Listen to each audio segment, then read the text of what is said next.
Action घेतील. मंत्रालयाकडून एक अहवाल मागवण्यात आहे की जे पुसांवर आलेले अधिकारी आहेत या विभागातले त्या विभागात त्यांचं अहवाल मंत्रालयातून मागवण्यात आलेले जे कुठले कॅबिनेट मंत्री असतील किंवा राज्यमंत्री असतील त्यांचं. हा त्यांच्या प्रशासनाचा अंतर्गत विषय आहे, तो सरकारने सोडवला पाहिजे.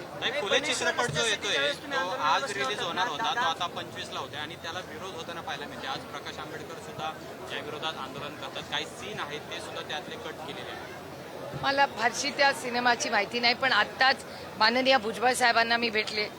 ही 2 पुस्तकं आहेत ज्याचा उल्लेख भुजबळ साहेबांनी केला की आदरणीय पवार साहेब महाराष्ट्राचे मुख्यमंत्री असताना हे पहिल्यांदा पुस्तक काढण्यात आलं आणि त्याच्यानंतर अनेक वर्षानंतर पुन्हा एकदा महाराष्ट्र सरकारने जे पुस्तक आदरणीय पवार साहेबांनी पहिल्यांदा काढलं ते काढण्यात आले. ते पुस्तक मला आता भुजबळ साहेबांनी भेट दिली आहे आदरणीय पवार साहेबांसाठी.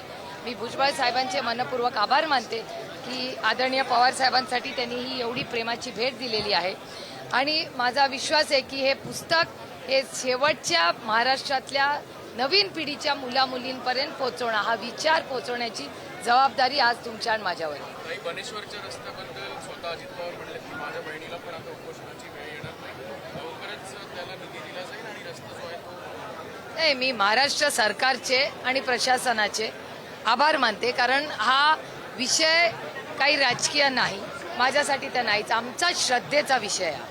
त्याच्यामुळे सरकार त्याच्याबद्दल आता सकारात्मक भूमिका घेते, त्याचं मी मनापासून स्वागत करते. एसटी कर्मचाऱ्यांचा कालचा दिवसभराचा जो गोंधळ होता, कशाचा? एसटी कर्मचारी मार्च महिन्यातला 56% पगार जो आहे तो एसटी कर्मचाऱ्यांना दिला गेला.